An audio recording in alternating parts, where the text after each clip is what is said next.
Breaking news, acting U.S. Attorney Bill Palisades and other officials announcing an arrest in the criminal investigation into the Palisades Fire. You can see they're lined up and getting ready to start this press conference any moment now. So let's listen in. Good morning. Oh, there we go. I'm Bill Palisades, the acting United States Attorney for the Central District of California. Today, we are announcing the arrest of 29-year-old Jonathan Rinderknecht for igniting a fire that ultimately burned down the Palisades earlier this year, killing 12 people, destroying more than 6,800 structures, both homes and businesses, and damaging over 1,000 more buildings. The complaint unsealed today charges the defendant with destruction of property by means of fire, a felony that carries a mandatory minimum 5-year federal prison sentence and is punishable by up to 20 years in federal prison. The defendant was arrested yesterday on a federal criminal complaint near his Florida residence, and he's expected to make his initial appearance today in the federal court in Orlando, Florida. I stress that the complaint contains allegations and every defendant is presumed innocent until proven guilty in a court of law. The allegations in the affidavit are supported by digital evidence, including the defendant's ChatGPT prompt of a dystopian painting showing in part a burning forest and a crowd fleeing from it. And we're going to put that up on the screen here once we get that going. The allegations are, there it is. That's from his ChatGPT. That's an image he produced a few months before the fire started. It shows the city being burned there. The allegations are further supported by the defendant's cell phone, his false statements to law enforcement, and his behavior during the Lockman fire, which the defendant is charged with maliciously starting shortly after midnight on New Year's Day of this year, and which eventually became the Palisades Fire. Late last New Year's Eve, Rinderknecht returned to Pacific Palisades after working the evening shift as an Uber driver. 2 of his passengers told law enforcement that he appeared agitated and angry that night. After dropping off a passenger in Pacific Palisades, Rinderknecht parked his car and tried and failed to contact a former friend. He exited the car, walked up a nearby trail, took iPhone videos at a nearby hilltop, and listened to a rap song whose music video included objects being lit on fire. The defendant had listened to this song and watched its music video repeatedly in the days leading up to the Lockman fire. 12 minutes into the new year, environmental sensing platforms indicated that a fire had started. It took the defendant several tries to contact 911 to report the fire. He fled the scene in his car, but turned around after passing fire engines driving in the opposite direction to fight the fire. While the Lockman fire burned, the defendant walked up the same trail from earlier that night to watch the fire and firefighters, using his iPhone to take short videos of the scene. Although firefighters suppressed the blaze, the fire continued to smolder and burn underground within the root structure of the dense vegetation.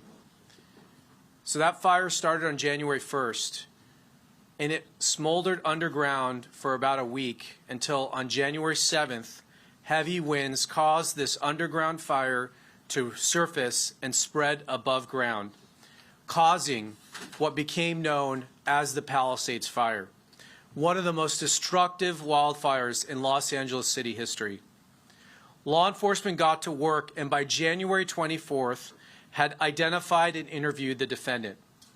During his interview, he lied about where he was when he first saw the Lockman fire, claiming he was near the bottom of a hiking trail. Geolocation data for the 911 calls showed that he was standing above the fire in a clearing merely 30 feet from the blaze as it rapidly grew. As the world watched in horror as the Palisades fire burned, victims perished in the smoke and flames. Homes where cherished family memories and belongings were turned to rubble and ash. The iconic Pacific Coast Highway along Malibu looked like a war zone. Thousands of people were forced to evacuate. Though homes and businesses cannot be rebuilt, this arrest, we hope, will provide a measure of justice to all those who were impacted. We're going to do questions at the end, and we're going to get into more detail, but I want to thank the outstanding partnership we had in getting this case to where it's at. Thanks to the work of the ATF and investigative support from both the LAPD and the Los Angeles Fire Department and the U.S. Forest Service for their hard work in this investigation. I'm going to turn it over now to Kenny Cooper, who's the special agent in charge of the ATF Los Angeles Field Office. Thank you.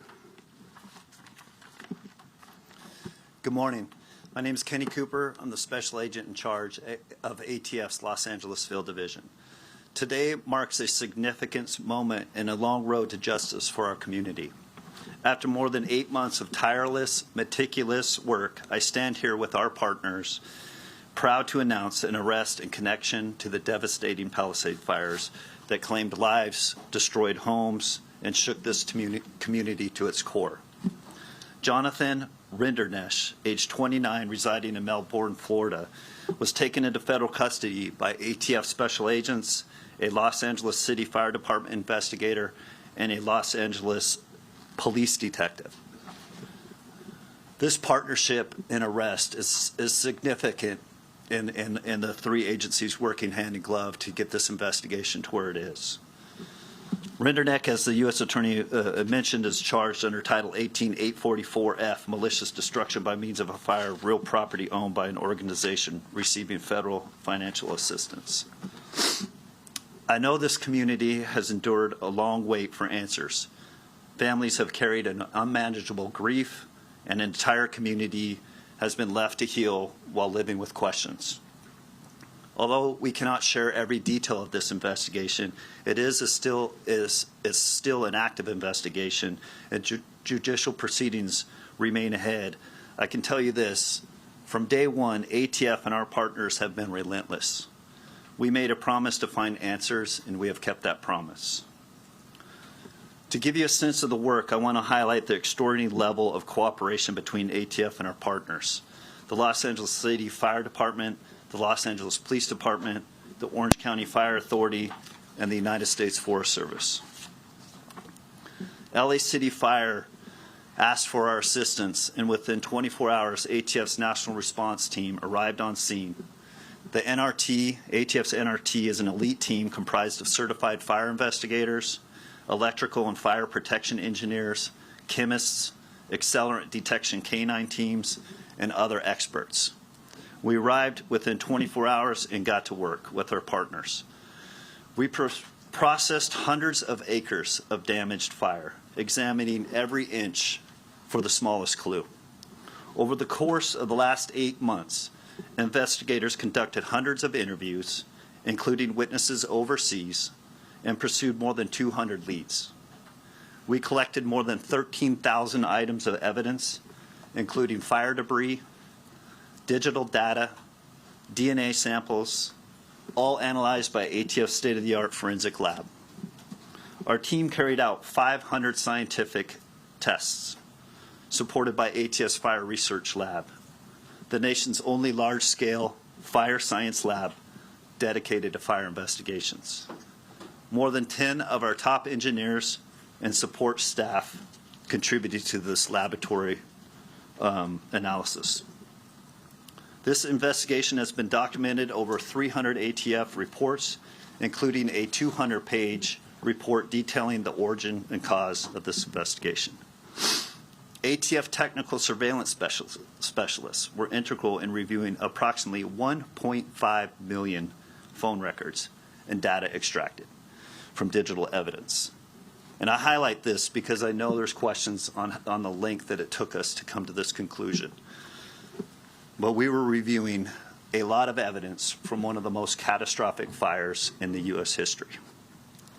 Through this extraordinary team effort, investigators determined that the Palisades Fire, reported on January 7th, was caused by an intentionally set fire near a viewpoint along the Temescal Ridge Trail in Topanga State Park on January 1st.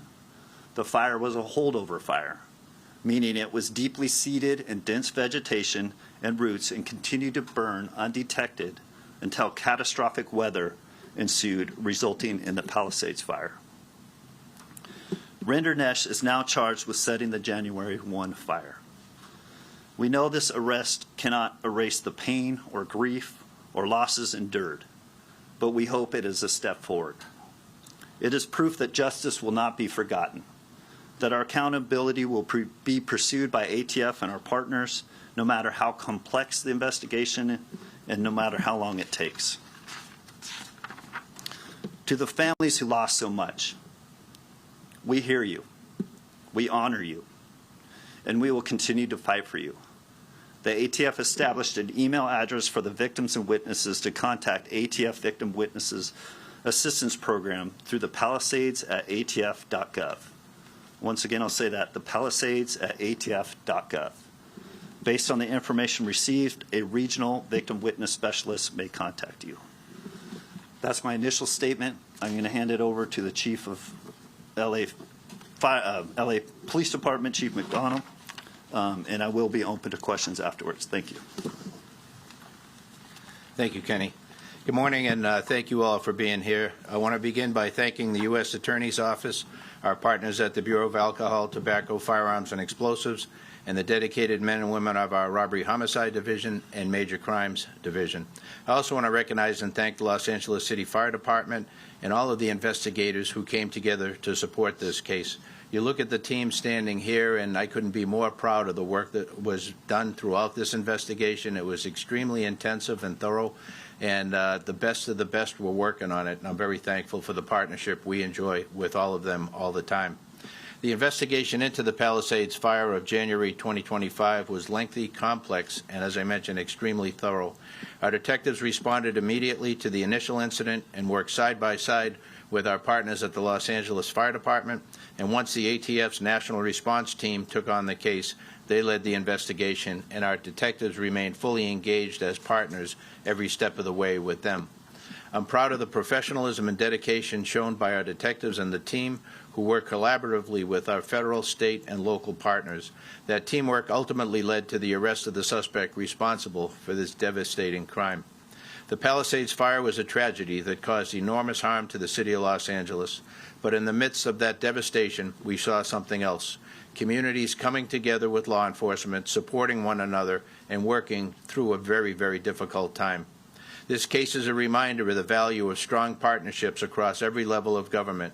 When we stand together, local, state, and federal, we are stronger, more effective, and better able to deliver justice for our communities. I'm deeply grateful to everyone who contributed to this investigation, and I look forward to continuing this strong spirit of collaboration as we work to keep Los Angeles safe. Thank you. I'll now turn it back over to U.S. Attorney Bill Asaley. Thank you, Chief. Thank you. We will be unsealing the complaint if it hasn't been already. It has much more details than what we've gone over today in there, and that'll be available to you. At this time, we will take a few questions. Okay, we'll start there. How did Rinderknecht start the fire? And in the investigation, as investigators spoke to him, what did he specifically say was the reason? I'm not going to get into his specific statements. I can tell you ATF has determined that the fire was ignited with an open flame. Yeah.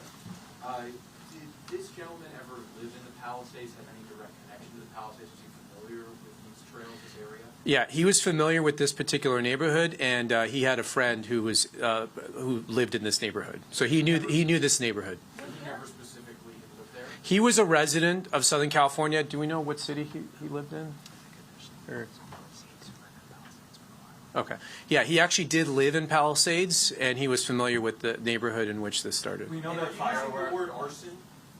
Yes, it's arson. Yes. We know that fireworks. Okay, let me go here. Do you know what was the protocol taken around the initial fire on New Year's Day? Was there precaution taken to try and make sure that fire was put out properly? And that's quite a Yeah. between when that ended and then the next fire. Yeah, we're not going to get into the full fire response. I'll just tell you the fire department did respond, and they don't say they put out fires, they suppress the fire. So they use the best of their abilities at that time to suppress it. Like we said, there was dense vegetation. The fire went underground, and, I'm not a fire expert, but there's only so much apparently you can do about that. So It did smolder there until a week later, in which the winds picked up and reignited. So that's our understanding of it started. Did he have some Let me go for it here. So did he move to Florida after this? or He relocated, yes. Can you say a little bit more about what he was doing there? If he had been living in Palisades, was he camping? Was he hiking? Was he? He just finished an Uber drive. So he just dropped someone off in that vicinity on an Uber drive. He was an Uber driver. He dropped someone off. He was in this neighborhood, and he was, this is New Year's Eve, so it was around midnight, and he went up to this hilltop. And at some point up there, around 12 a.m., he ignited a fire. Was it like a Residents that we spoke with reported and had video of fireworks during that same period of time. Initially, the belief was it was a group of kids that were there. Are you saying that the suspect here potentially set off those fireworks? You're saying open flame? We have no evidence that any fireworks were set off in this area at the time the fire ignited. Does he have prior criminal history, and has he been cooperative in this process? Does he have his criminal Does he history? show remorse at all? Does he have criminal history? Yeah, he does not have criminal history. We're not going to get into his specific statements. We are going to tell you, though, that he did speak to us and he made false statements. So that we will confirm. What about motive? You do have something Yeah. on the phone that you shared, any indication of what may lead? We're not going to get into motive right now because we're going to have to prove this case in court in front of a jury, and we don't want to get into that right now. We are laying out the information we have in the complaint. The evidence is based on, you could see some of the key evidence, including the fact that he was the only person in this location at the time this fire ignited. We have no other indication that any other person was there. There were no fireworks at the time. We have several cameras in the vicinity that are there designed to detect fires, and this fire was detected almost right away by those sensors. So there's no indication of fireworks or other things that would have started this. He was the only person there. You heard about this music video and song he would listen to, which had imagery of fires. And then do we have the image up? Are we having trouble with that? And you could see some of his thought process in the months leading up, where he was generating some really concerning images up on ChatGPT, which appears to show a dystopian city being burnt down.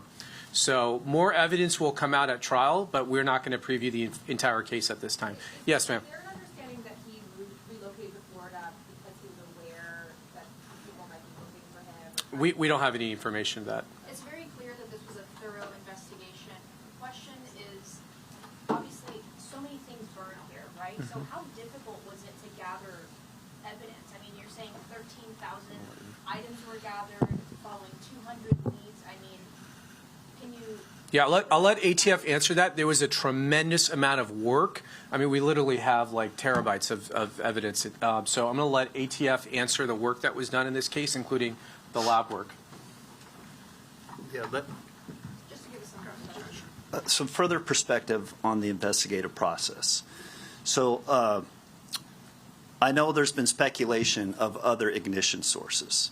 And I just want to assure everyone, ATF did not identify this suspect and focus specifically on this suspect. We still utilize our scientific process. And part of the lengthy time that it took to go over these thousands of acres that were burnt is we literally had agents with our partners on their hands and knees crawling through fire debris. They're observing fire behavior patterns. They're flagging patterns. An example of that, fire will cause natural debris to twist and freeze in a position pointing to the origin. So looking at all those fire patterns, flagging those, ATF was able to zone to specifically get into the origin of where that fire started from. Once they dialed into the origin, using all the investigative techniques that they have, then they start really dialing into that very specific spot that fire was created. An example of a fire research lab, they collected buckets and buckets of debris, flammable materials, natural and otherwise, found within that area, sent it off to a fire research lab. They analyzed data from weather, including humidity, the exact temperature, the exact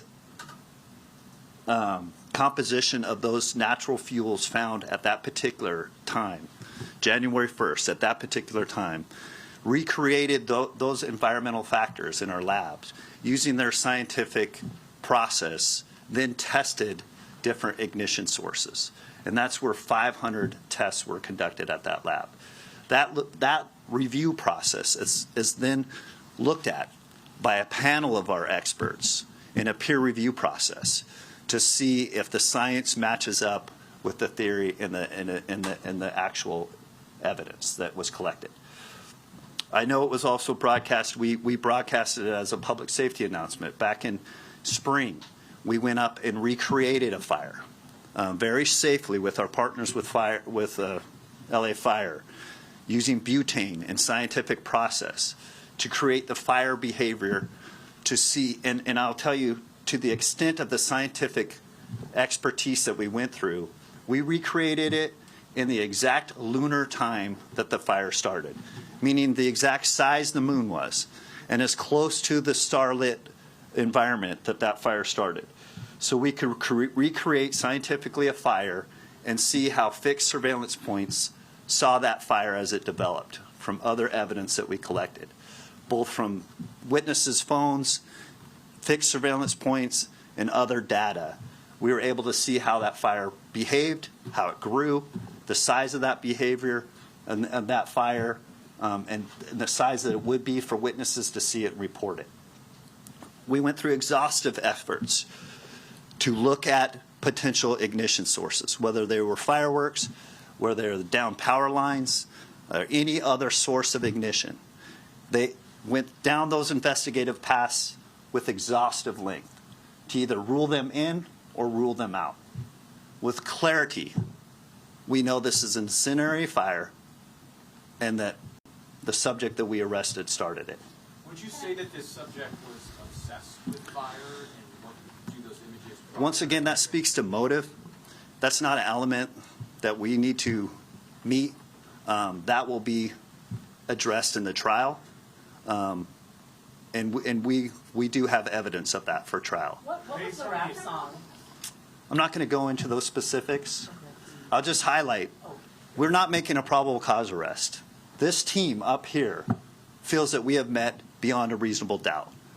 We are confident that the burden of proof by the government on this presumed innocent person will be met in trial.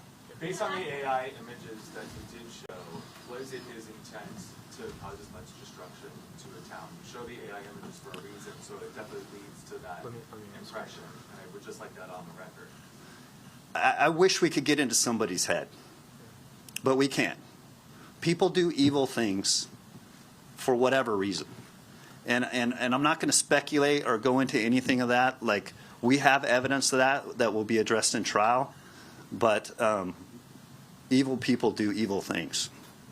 Can I ask, because this is the first time we're really. Let me answer her real quick. Holdover fire confirmed. Can you just talk about the key evidence in determining that it was the Lockman fire that reignited to become the Palisades fire, and that spring testing of the flame was to determine the start of the Lockman fire? I'll let him answer that in a second. It is a French rap song. I don't speak French, so I'm not going to quote it. But it's a French song. It is in the complaint, and you'll be able to look it up there. We will prove beyond a reasonable doubt that he intentionally started this fire and maliciously. That is what the statute that we charged him requires, and that is what we prove. I'll let you answer her question about the holdover fire. Let him answer. Before and stake this place out? Your question to a holdover fire. Same principle, same process that ATF went through, is obviously the burn scar and the fire from the initial January 1st Lockman fire was re-examined by our investigators, and with complete certainty they were able to see from the same fire behaviors, from them crawling on their hands and knees, digging up roots, digging up all the evidence, supplying that fuel to the fire research lab. They were able, and also in collaboration of other data and other evidence. We have fixed surveillance points. We have witnesses that were up with their phones. We have a lot of different data that all concluded where this fire started, and the fire behavior from that origin, from that Lockman fire, was clearly established in the Palisades fire. Were the passengers dropped off at home or at a business? I'm just trying to get a sense of where he was on his path that then led him up to that hillside. he dropped passengers off within the residential area of that area. 2 more Why questions. not pursue murder charges, given the fact that folks died in the fire? I can answer